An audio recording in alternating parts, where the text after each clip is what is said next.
Kazakhstan. For years, it has been a traditionally stable Central Asian state. But now, fuel riots have rocked the government. There have been resignations at the top, followed by a massive crackdown on protesters.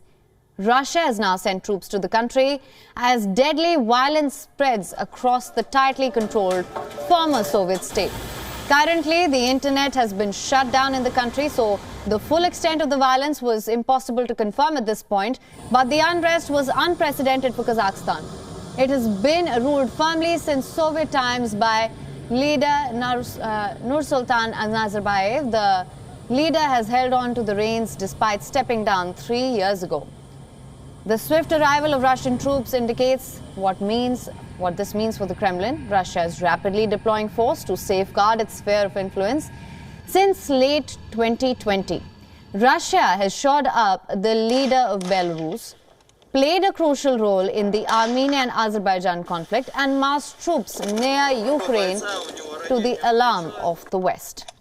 Kazakhstan shares a 6,846-kilometer-long border with Russia. The country hosts a Russian minority that accounts for 20% of the population. For Putin, any Kazakhstan rhetoric is about nostalgia, a generational nostalgia for the old empire, the Soviet Union. Vladimir Putin was a KGB agent for the Soviet Union. He has described its collapse 3 decades ago as the greatest geopolitical disaster of the 20th century.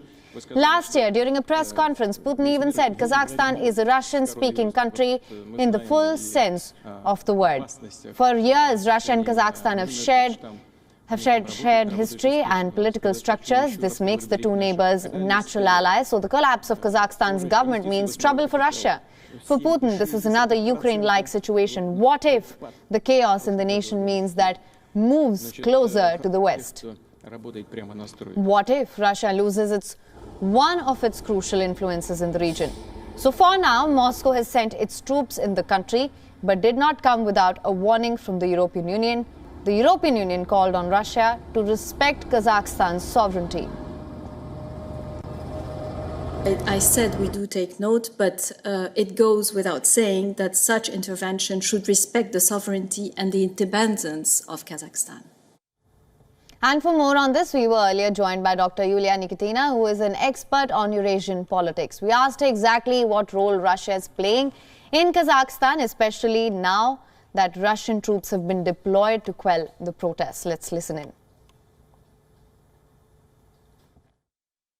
Those are not Russian troops. Those are troops by the Collective Security Treaty Organization. And this is a NATO-style military bloc. And Belarus, Armenia, Kyrgyzstan, and Tajikistan are also members of this organization.